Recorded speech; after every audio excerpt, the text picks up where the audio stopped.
2026년까지 주가가 2배로 뛸 AI 주식이 있다. 아마 대부분 귀가 솔깃해지실 겁니다. 그렇죠. 그런데 최근에 바로 그런 엄청난 기대를 한몸에 받는 기업이 하나 있습니다. 바로 AMD입니다. 맞습니다. 사실 현재 AI 칩 시장은 엔비디아가 거의 80% 이상을 장악한 말 그대로 독점 시장에 가깝잖아요. 네. AMD는 오랫동안 그 뒤를 쫓는 2인자였고요. 그런데 최근에 상황이 더 복잡해졌어요. 더 복잡해졌다고요? 네. 특정 목적에 맞춰준 맞춤형 반도체, 그러니까 ASIC라는 무기를 든 브로드컴까지 새로운 강자로 떠오르면서 AMD가 3위로 밀려나는 거 아니냐 이런 우려까지 나오는 상황이거든요. 와, 그러니까 엔비디아라는 거대한 산이 버티고 있는데 뒤에서는 또 브로드컴이 치고 올라오는 그야말로 샌드위치 신세가 될 수도 있다는 거군요. 딱 그런 형국이죠. 그런데 이런 상황에서 AMD 경영진은 오히려 2026년이 대대적인 반격의 해가 될 거라고 자신하고 있다니 이게 정말 흥미롭네요. 자신감의 근거가 있겠죠? 과연 그 근거는 무엇인지, 그리고 정말로 주가 100% 상승이라는 목표가 현실성이 있는 이야기인지 오늘 한번 제대로 파헤쳐 보겠습니다. 네. 그럴 만한 가치가 있는 질문입니다. AMD의 미래를 알려면 먼저 지금 AMD가 어떤 회사인지부터 정확히 알아야 합니다. 맞습니다. 대부분 그냥 엔비디아 경쟁사 이 정도로만 알고 계시는데 사업 구조를 들여다보면 엔비디아와는 결이 상당히 다르다고 들었습니다. 아주 중요한 포인트입니다. 어떻게 다른가요? 엔비디아는 매출의 대부분이 AI와 직결된 데이터 센터에서 나오는 그야말로 AI에 올인한 회사입니다. 그렇죠. 근데 AMD는 사업이 훨씬 다각화되어 있죠. 말하자면 세 개의 다리로 서 있는 회사라고 볼 수 있어요. 세 개의 다리요? 네. 가장 큰 부분은 역시 AI와 관련된 데이터 센터 사업부인데 이게 전체 매출의 약 47%를 차지합니다. 아, 거의 절반이네요. 거의 절반이죠. 하지만 나머지 절반은 전혀 다른 사업이에요. 어떤 거죠? 우리가 흔히 아는 PC 부품이나 그래픽카드 같은 게이밍 사업이 한 43%를 차지하고요. 아, 게이밍 쪽이? 네. 그리고 나머지 10%는 자동차나 산업 장비에 들어가는 임베디드 프로세서 사업입니다. 아하, 그러니까 AI가 절반, PC와 게임이 거의 절반, 그리고 나머지가 임베디드 이렇게 구성되어 있군요. 정확합니다. 어떻게 보면 굉장히 안정적인 구조처럼 보이는데요. AI 시장이 갑자기 흔들려도 다른 사업부들이 받쳐줄 수 있으니까요. 바로 그게 이 다각화의 명확한 장점입니다. 일종의 보험인 셈이죠. 보험이요? 네. AI 시장에 거품이 꼈다가 꺼지는 최악의 상황이 오더라도 AI의 모든 걸 건 엔비디아만큼 치명적인 타격을 입진 않을 겁니다. 리스크 분산이 잘 되어 있으니까요. 하지만 단점도 있겠죠. 물론이죠. 동전의 양면과 같습니다.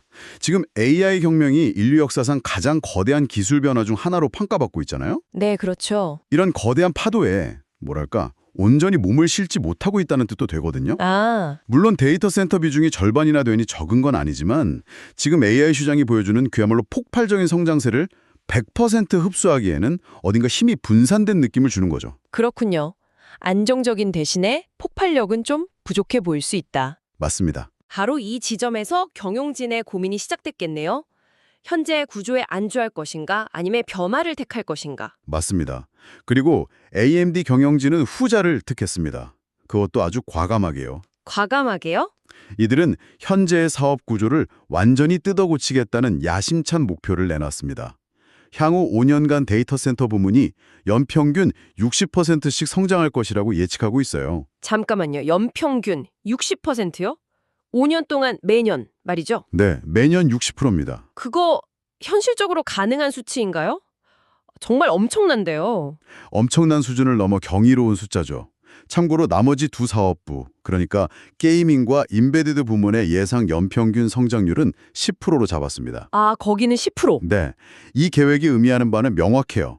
데이터 센터 부문을 압도적으로 키워서 회사의 중심축을 완전히 옮기겠다는 겁니다. 아하. 계획대로만 된다면 2031년쯤 AMD는 지금보다 훨씬 엔비디아와 닮은 AI 중심 기업으로 완벽하게 탈바꿈하게 될 겁니다. 와, 이건 단순한 성장 목표가 아니라 회사의 정체성을 바꾸겠다는 선언이네요, 거의. 그렇죠. 선언이죠. 그런데 이상과 현실은 다른 법이잖아요. 현재 성장세는 어느 정도인가요?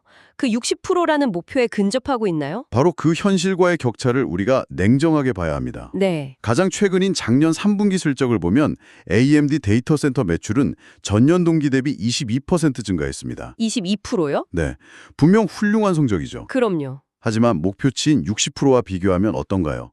38%포인트나 차이가 납니다. 와, 격차가 상당하네요. 이 어마어마한 격차를 과연 어떻게 메울 것인가? 이것이 AMD의 미래를 결정할 가장 핵심적인 질문이라고 할 수 있습니다. 정말 그렇네요. 22%도 잘한 건데 60% 옆에 있으니 초라해 보일 정도입니다. 그렇죠. 자, 그럼 가장 흥미로운 부분으로 넘어가 보죠. 만약 정말 만에 하나 AMD가 이 엄청난 목표를 달성해낸다면 주가가 정말 2배로 뛸 수 있을까요? 네. 현재 주가에서 2배면 약 $500인데 이게 그냥 희망 섞인 구호가 아니라 실제로 계산이 나오는 시나리오인지 궁금합니다. 네, 한번 숫자로 따져보죠. 만약 AMD가 정말 경영진의 예측대로 폭발적인 성장을 이뤄낸다면 시장은 이 기업의 가치를 어떻게 평가할까요? 보통 이럴 때 주가 수익 비율, 즉 PE라는 지표를 사용합니다. P, 정말 많이 듣는 용어인데 솔직히 매번 헷갈립니다. 이걸 좀 쉽게 설명해 주실 수 있나요? P가 50배다, 100배다 하는 게 도대체 무슨 의미죠? PE는 시장의 기대감 점수 혹은 낙관론 점수라고 생각하시면 편해요. 기대감 점수요? 네, 예를 들어 PE가 50배라는 건 투자자들이 이 회사가 지금 버는 돈의 50배 가격을 주고서라도 주식을 사겠다는 의미입니다. 아하. 왜 그럴까요? 앞으로 이 회사가 훨씬 더 많은 돈을 벌 거라고 강력하게 믿기 때문이죠. 즉, PE가 높을수록 미래 성장에 대한 기대감이 크다는 뜻입니다. 아하, 기대감 점수. 그거 좋네요. 이해가 쏙 됩니다.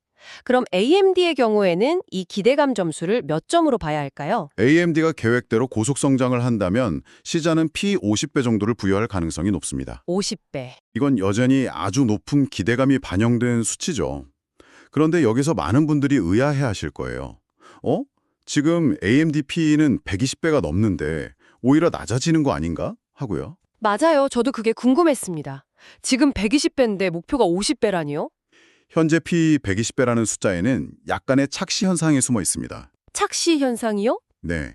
과거 트럼프 행정부 시절에 미국이 중국의 특전 고성능 GPU 수출을 막는 조치를 취했잖아요. 아, 네. 기억납니다. 그때 AMD는 이미 만들어 놓은 재고 약 8억 달러 어치를 팔지 못하고 창고에 쌓아두게 됐습니다. 아, 그런 일이 있었죠. 회계상 이런 재고는 손실로 처리해야 합니다. 이걸 재고 상각이라고 하는데 이 8억 달러라는 큰 손실 때문에 장부상 순이익이 일시적으로 확 줄어든 것처럼 보이게 된 거죠. PE는 주가를 순이익으로 나눈 값이니 분모인 순이익이 작아지면 PE 값은 비정상적으로 치솟게 됩니다. 아, 즉, 현재의 120배라는 숫자는 이런 특수한 상황이 만든 통계적 착시라고 보는 게 합리적입니다. 그렇군요. 일회성 손실 때문에 이익이 줄어 보여서 PE가 뻥튀기 된 거다. 바로 그거죠. 그럼 그 착시를 걷어내고 합리적인 기대감 점수인 PE 50배를 적용해서 계산해보죠. 주가 $500가 되려면 얼마나 벌어야 하나요? 계산은 간단합니다. 주당 순이익, 즉 EPS가 $10가 되면 됩니다. EPS $10? 네, PE 50배 곱하기 EPS $10. 그러면 정확히 $500가 나오죠. 목표는 EPS $10. 그럼 현재 시장 전문가들은 2026년 AMD의 EPS를 얼마로 예측하고 있나요? 현재 월가의 분석가들 예상치를 종합해보면 최저 $5.36에서 최고 $8.02 사이입니다. $8? 네, 우리가 목표로 하는 $10와는 아직 상당한 거리가 있죠. 또다시 현실과의 격차가 등장하네요. 아까는 성장률에서 38%포인트의 격차가 있었고 이번엔 EPS에서 약 $2에서 $4 정도의 격차가 있습니다. 이 이익의 격차는 도대체 어디서 메워야 하는 걸까요? 바로 이 지점이 AMD 주가 2배 시나리오의 가장 핵심적인 부분입니다. 네. 이 격차를 메울 수 있는 유일한 열쇠는 바로 이익률에 있습니다. 솔직히 말해서 현재 AMD의 이익률은 경쟁사인 엔비디아와 비교하면 상당히 낮은 수준이에요. 이익률이라면 칩 하나를 팔았을 때 얼마가 남느냐 하는 거 말씀이시죠? 정확합니다.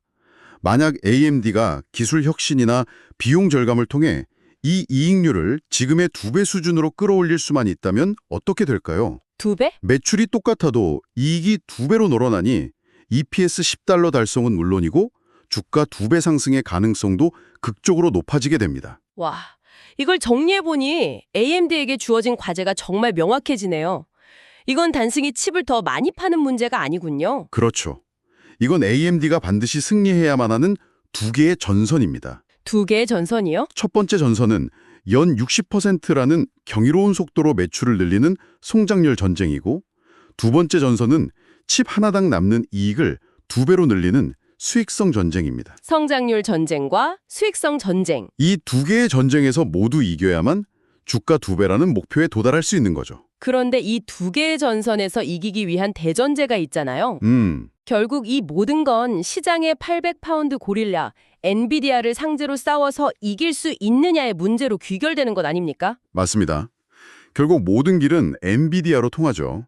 AMD의 계획이 아무리 훌륭하고 숫자가 아무리 그럴듯해도 시장의 절대 강자인 엔비디아의 점유율을 빼앗아 오지 못하면 전부 공허한 메아리가 될 뿐입니다. 그렇죠. 그리고 솔직히 말해 지금까지 AMD가 우리는 엔비디아와 대등하게 싸울 수 있다는 확실한 증거를 보여줬다고 말하기는 어렵습니다. 바로 그 점 때문에 많은 투자자들이 여전히 반신반의하는 거겠군요. 그렇습니다.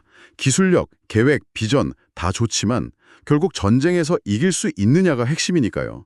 투자자들은 바로 그 증거를 기다리고 있습니다. 그런데 마침 이 증거를 확인할 수 있는 아주 중요한 날이 코앞으로 다가왔네요. 아, 맞아요. 오늘이 2026년 2월 1일이니까 바로 이틀 뒤인 2월 3일에 AMD의 4분기 실적 발표가 예정되어 있습니다. 모든 투자자들의 눈과 귀가 이날로 쏠려 있겠어요. 그야말로 시험대죠. 만약 이날 발표에서 시장이 기다리던 증거가 나온다면? 예를 들면요? 예를 들어 AMD의 새로운 AI 칩인 MI300X가 예상보다 훨씬 더 많이 팔렸다거나 아니면 마이크로소프트나 메타 같은 거대 고객사를 추가로 확보했다는 소식이 나온다면 시장의 분위기는 180도 바뀔 수 있습니다. 60% 성장이 더 이상 꿈이 아닐 수도 있다는 신호를 주는 거니까요. 반대로 말하면 그런 구체적인 증거 없이 그냥 계획대로 잘 되고 있다는 원론적인 이야기만 나온다면 시장의 의구심은 더 커질 수도 있겠군요. 그렇죠. 그때까지는 섣부른 기대를 하기보다는 신중하게 지켜보는 게 현명하겠네요. 맞습니다. 이번 실적 발표는 AMD의 야심찬 계획이 현실로 나아가는 첫걸음이 될지 아니면 여전히 희망사항에 머물러 있는지를 가늠할 중요한 분기점이 될 겁니다. 자, 그럼 오늘 이야기를 한번 정리해 보겠습니다. AMD가 2026년 주가 2배라는 꿈을 이루기 위한 길은 명확하지만 동시에 정말 험난해 보입니다. 네, 험난하죠.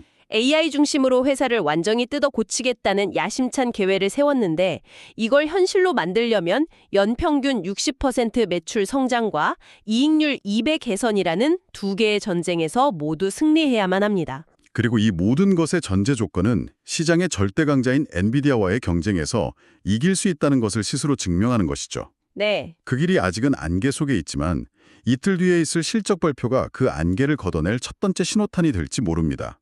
정말 흥미진진한 순간이죠. 네, 정말 그렇네요. 마지막으로 우리가 생각해볼 질문을 하나 던져드리고 싶습니다. 네, 어떤 거죠? 우리는 지금까지 AMD와 엔비디아, 즉 범용 GPU와 GPU의 경쟁 구도에만 초점을 맞춰 이야기했잖아요. 그렇죠. 2인자가 1인자에게 도전하는 구도. 그런데 처음에 우리가 잠깐 언급했던 또 다른 경쟁자, 브로드컴을 다시 생각해보면 어떨까요? 아, 브로드컴이요? 네, 브로드컴의 무기는 범용 GPU가 아니라 구글이나 메타 같은 특정 고객의 요구에 완벽하게 맞춰진 맞춤형 반도체, 즉 ASIC입니다. 네. 어쩌면 미래의 AI 칩 시장은 누가 더 좋은 범용 칩을 만드느냐의 경쟁이 아니라 누가 더 고객 맞춤형 칩을 잘 만드느냐의 경쟁으로, 즉 전혀 다른 판으로 전개될 수도 있지 않을까요? 우리가 지금 당연하게 생각하는 이 경쟁 구도 자체가 바뀔 수 있다는 가능성, 이것까지 함께 고려해 보시면 AI 반도체 시장을 훨씬 더 입체적으로 보실 수 있을 겁니다.